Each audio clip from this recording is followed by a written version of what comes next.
Bonjour à tous, jeudi 29 juillet 2010, de retour de vacances, avant de repartir bientôt.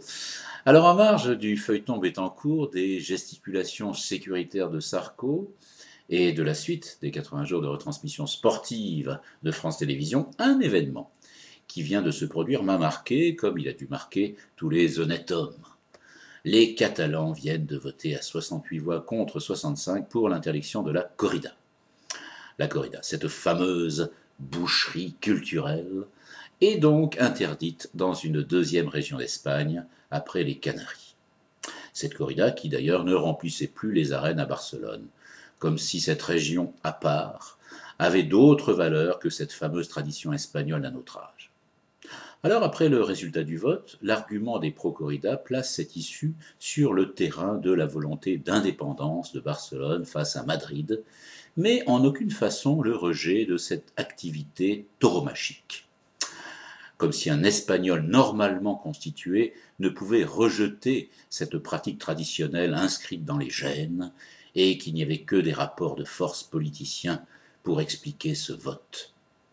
Et si les gens sensés, ouverts, étaient tout simplement plus nombreux que les cons et s'intéressaient à d'autres jeux que l'agonie d'animaux devant des bouchers à paillettes, dansant avec des aiguilles à tricoter?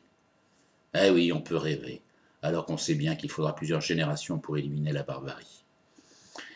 Comme a écrit mon ami Patrick Fonte, pourquoi Dieu, qui a fait 2 cornes au taureau, n'a-t-il pas fait 2 trous du cul au toréador?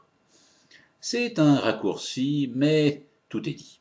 Alors, plein de gens très bien, de comédiens, d'écrivains défendent la corrida au titre de la culture, de la tradition, voire même de l'art, pour les plus enflammés. Pourquoi pas? Chacun a ses failles et le besoin de sauvagerie peut s'exprimer de différentes façons. Je n'ai pas de tendresse particulière pour les chasseurs. Simplement, le chasseur tue, mais la corrida fait souffrir et se délecte de la souffrance. Alors les cons, face aux menaces d'interdiction, mettent en avant la notion de liberté, du style « ceux qui n'aiment pas n'y vont pas, et ceux qui aiment vont voir la corrida ». C'est stupide, puisqu'il ne s'agit pas de priver de liberté, mais de s'opposer à la sauvagerie et à l'acte volontaire de souffrance.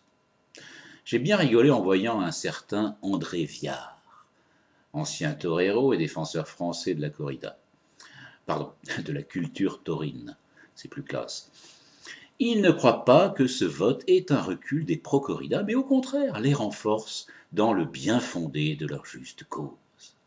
Et il espère que les 4 régions de France, qui autorisent actuellement la corrida, ne seront pas inquiétées par quelques députés activistes rêvant d'une interdiction qui ferait réellement entrer la France dans le XXIe siècle.